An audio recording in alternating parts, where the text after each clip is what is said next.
Hello everyone, welcome to Topper IS. So as part of our daily series, today also we will look into few of the news taken from your Hindu and as well as from PIB. Okay, so let's get started.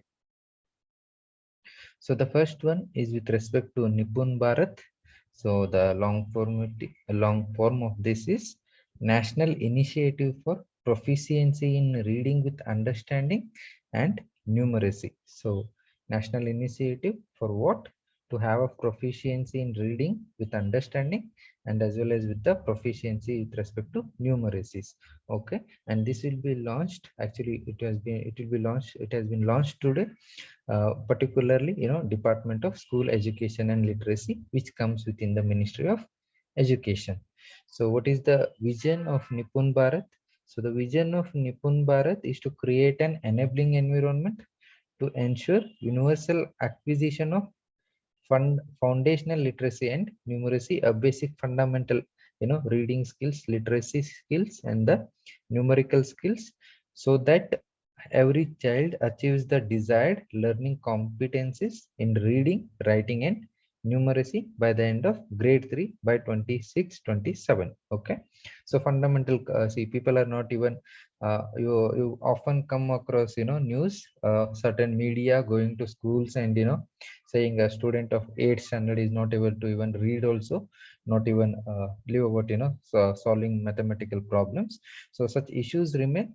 So to overcome, to help the children have competency in reading, writing and basic numeracy by the grade 3 itself, Nipun Bharat mission has been launched. Remember that proficiency in reading with understanding as well as in numeracy.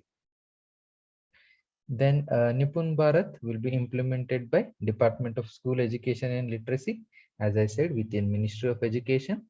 Then a 5-tier implementation mechanism will be set up at the national, state, district, block, and the school level in all states and duties. That is a 5-tier implementation, and under the aegis of this will be done under the aegis of centrally sponsored scheme of Samagra Siksha. So Nipun Bharat is within Samagra Siksha scheme only. Remember that. So that's why whatever funding is there as part of that from Samagra Siksha will only be used for Nipun Bharat. No additional funding. Okay. And although the national education policy has included 2025 deadline to achieve the goal, that is fundamental, competency in reading, writing and numeracy. So center has pushed back the target to 2026-27, given that COVID-19 has already disrupted the 2 academic years. So that's why the date has been extended, deadline. And coming to Samagra Siksha, see, a centrally sponsored scheme. So Samagra, meaning conveys whole in a holistic, right? So Samagra Siksha is an overarching program for the school education sector, extending from preschool to class 12. So it is a holistic approach to education. So how holistic, how on what basis you are saying it is holistic? See, like it treats schools education holistically as a continuum from preschool to class 12. So it is a continuity from preschool, LKG, UKG to up to 12th standard. So inclusion of senior secondary levels, 11th, 12th, and preschool levels, LKG and all those stuff. So that makes the scheme holistic. It sees a school as a continuation from nursery, preschool to class 12. So that is why a Samagra Siksha, and that is why it stands away from the earlier education programs related. So it subsumes 3 erstwhile schemes: Sarva Shiksha Abhiyana, Rashtriya Madhyamika Shiksha Abhiyana, and Teacher Education. So these 3 schemes have been subsumed under Samagra Shiksha Abhiyan. And what is the vision of scheme?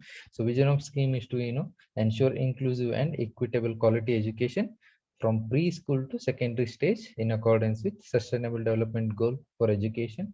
Yes, having we have sustainable development goals 17. SDG 4 talks about education. So not just education, quality education is important learning outcomes and all those stuff. So this program Samagra Siksha Abhiyana is in line with SDG 4 of United Nations. Okay. So the major objectives of the scheme.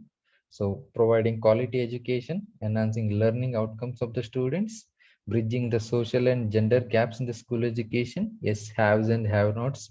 Not only a male should get a education, even girl child should get education, ensuring equity and inclusion at all levels of school education. So not just addressing the social or gender gap in just elementary school and all such. It should be there. Equality and all this stuff should be there even in higher education. Okay, then ensuring minimum standards in schooling provisions with respect to infrastructure as well as with respect to quality of teachers.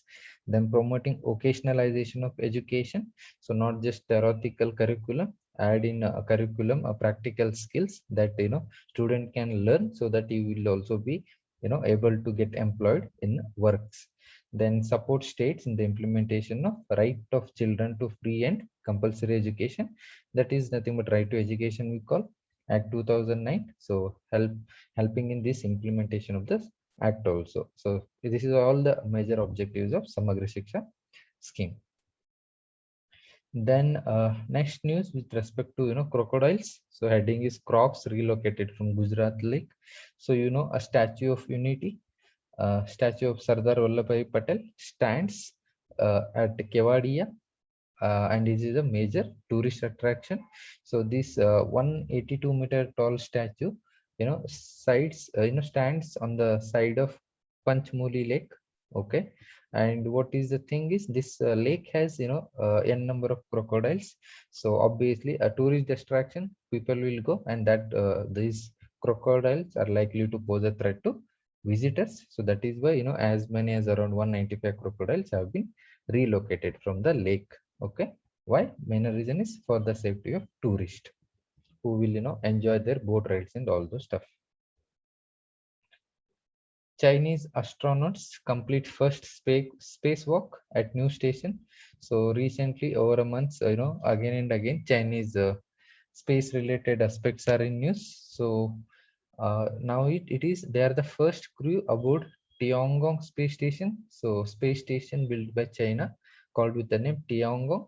And Tiangong's construction is a major step in China's ambitious space program. Okay, so this is an ambitious space program of China to have a space station.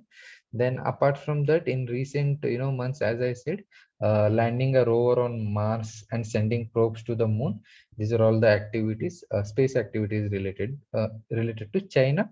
And recently, as today's news, China's space agency has said that the astronauts have been sent to space station, right? So spacewalk, what spacewalk is why it is in news. So two of them exited the station for around 7 hours of work in the first spacewalk at Tiangong. So they conducted a spacewalk, then returned. So return of astronauts marks the complete success of the first spacewalk. So this is what the agency has said. So that is a boost to space work of Chinese. Remember the Tiangong space station, which is a space station built by Chinese. Then next one is with respect to UAE, United Arab Emirates, against OPEC's plan to extend production pact. So OPEC, okay, we will see before that what is the news is, see, UAE has pushed back against the plan by OPEC oil cartel and the allied producing countries to extend the global pact to cut oil production beyond April 22.